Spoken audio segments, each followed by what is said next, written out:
There's an ongoing debate in the fitness industry, and it will always continue to go on. This isn't a recent fad or a recent trend or whatever. This is something that has always been going on and will continue to go on probably for as long as humans live. And this debate is what I like to call the paradox of training advice.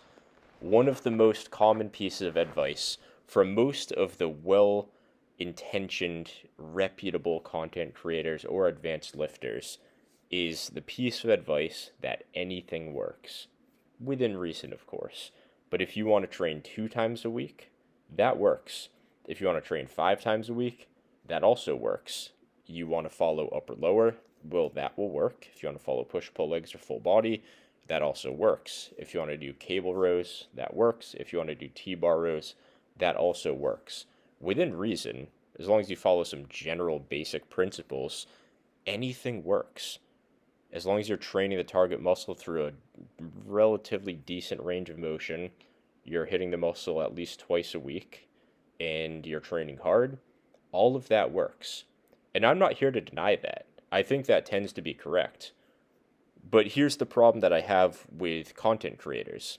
And that does kind of include myself, even though I am obviously aware of this since I'm the one making this video and I try not to fall into this trap. But there's kind of a happy medium that you have to take as a content creator or as an advanced lifter, even if you don't make content, just giving advice to new lifters.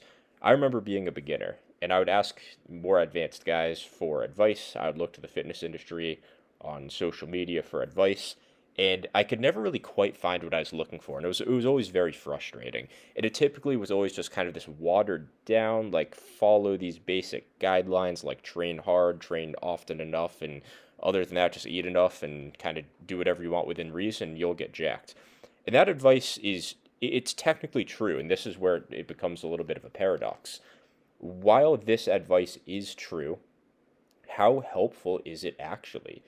Because if this advice worked and people wanted this advice and this is what they needed to learn how to train and get big, why is the fitness industry still a thing?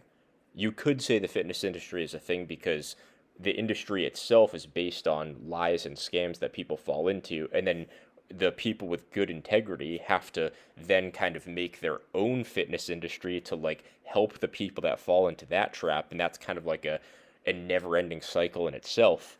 But a lot of people don't fall for the scams. A lot of people see right through the V-shreds and whatnot. And a quick shout out to the ultralight tech tees from Barbell Apparel.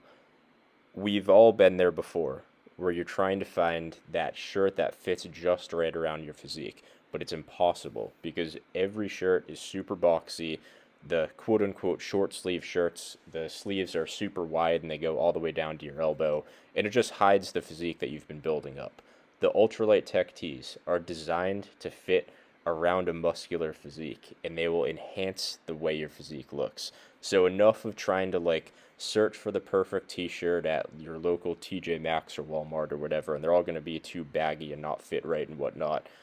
This shirt solves that problem, and it fits perfectly, and that's why you see me wearing it in basically every training session. Check the link in my description, you'll see my collection. Anything you purchase through there supports the channel. If you like something, if you like the ultralight tech tee, give it a try. It's got a lifetime guarantee with it. But here's the thing.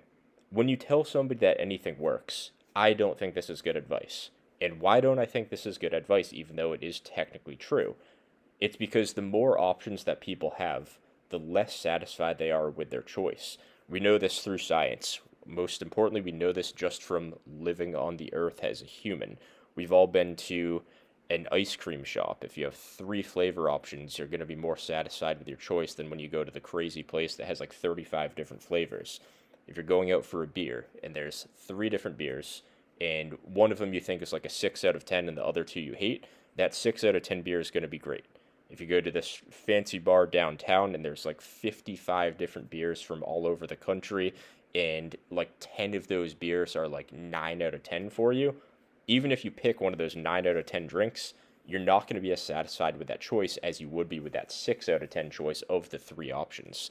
So you can take that same exact philosophy and apply that to lifting. Ultimately, it's the same thing. You're choosing between a bunch of different options. So when you have the advice of any split works, any lift works, a variety of intensity works, a variety of progression schemes can all work. And now what happens is you have people that aren't fully bought in to their systems that they chose. Sometimes people need to have more structure, especially as a lifter. You have to be bought into your system. You're not just picking out a beer and ice cream or something. This is a system that you're going to commit to for an indefinite amount of time. It's a system and a practice that you're going to be exerting enormous amounts of physical and mental energy into. Yeah, you lift an hour a day, give or take a few minutes, but you're anticipating that session the night before, the day of. It adds to your mental stress. And of course, physically, it takes a toll. You can have the best stimulus to fatigue ratio in your entire program. It's still going to be exhausting if you actually want to make progress. And that's ultimately just what lifting is.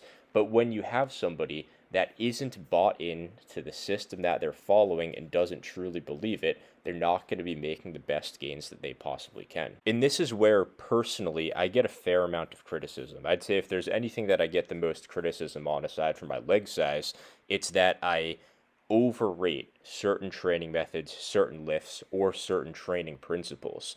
But when you look at what I'm doing in the bigger picture, you'll realize why I believe these things. So when I say a preacher curl is clearly the best lift for your biceps, it's not because over an 8-week course, a preacher curl gives you 5% better gains than a barbell curl, or even just any of these other kind of relatively small but notable advantages that the preacher curl might have over a barbell curl.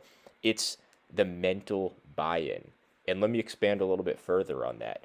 If I know that the preacher curl has just a slight edge in terms of the overall progress that it can give me, I have a clear-cut front runner that is the best option, and this allows me to fully commit and almost stubbornly and dogmatically follow a certain training principle. Add that up to every lift in your program.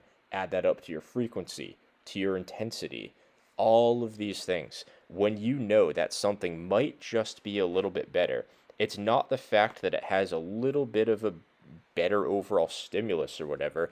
It's the fact that it lets you follow that plan to a T. So for all the people that say anything works, it doesn't matter what you do, and when I try and promote a certain lift or a certain training method that I do believe to have an edge to everything else out there, to all these people that just think that way, what's wrong with believing that something is better if everything else works equally? If you can do whatever type of curl you want for your biceps and they all work equally, why does it matter if I hypothetically was to tell everybody that a certain variation is best? If they're all equal, the outcome's going to be the same. So, yeah, does it really matter?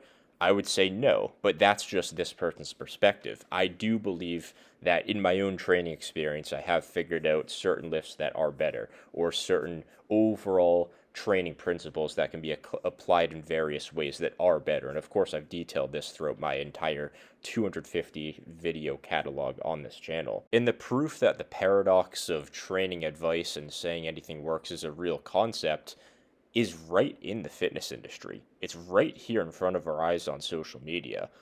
If truly anything worked and people wanted to hear that, then there would be no new fitness influencers. There would be no new fads or trends that popped up. There would be no new studies, or at least the studies that come out, people wouldn't care about. It wouldn't be one of the most popular corners of the fitness industry. These people are clinging to the idea that a certain training method or training style or new trend or new method of training, they're clinging to the idea that there's still potential for this secret new method to come out that turns out to be superior to everything else. They're clinging to that so they can have something that they can follow. They so desperately need structure. They need something that they can stick to and believe in and execute without having to think about it or always worry about the grass being greener in other areas. They want so badly to be satisfied with their option and not overthink things constantly.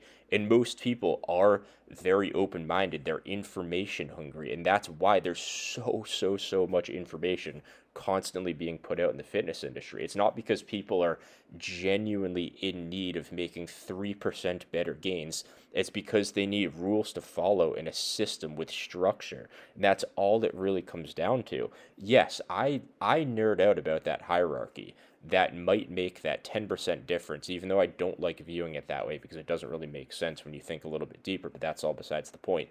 People need structure. People need something to stick to and something to believe in. And that's why having a strong training philosophy is the most important thing you can do. People say don't program hop, just stick to a program. But when people don't have the satisfaction in their option because there are so many options, how do you expect them to stick to something? And this is hypocritical too, because look inwards. Look at yourself. If you're a more advanced lifter giving out the advice if anything works, or if you're a content creator saying anything works, you have good integrity and a good moral code because what you're saying is technically true. But if you're to look a little bit deeper at the advice that these people need, it all starts to make a lot more sense. So let's do a quick little run through of these advanced lifters.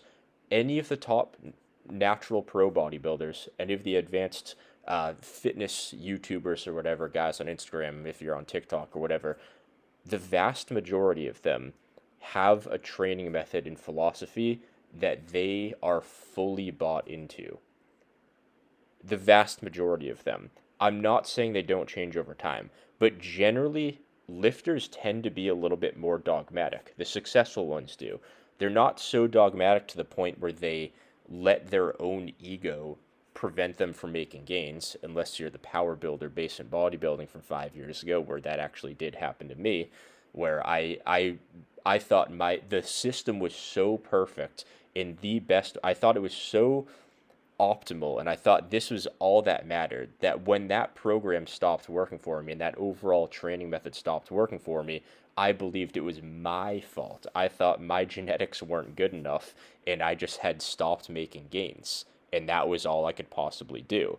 You don't want to be that dogmatic, but you do need something you can stick to, and then you want to be stubborn enough to try and fix it rather than just hopping to a different program. But you don't want to be so stubborn to where you just refuse to let yourself be open-minded enough to make changes. So ultimately, to conclude this video, you need to have a system to follow, and it comes from accepting that there might not be a major difference in certain training variables. Like 3 times a week might not be that much better than 2 times a week.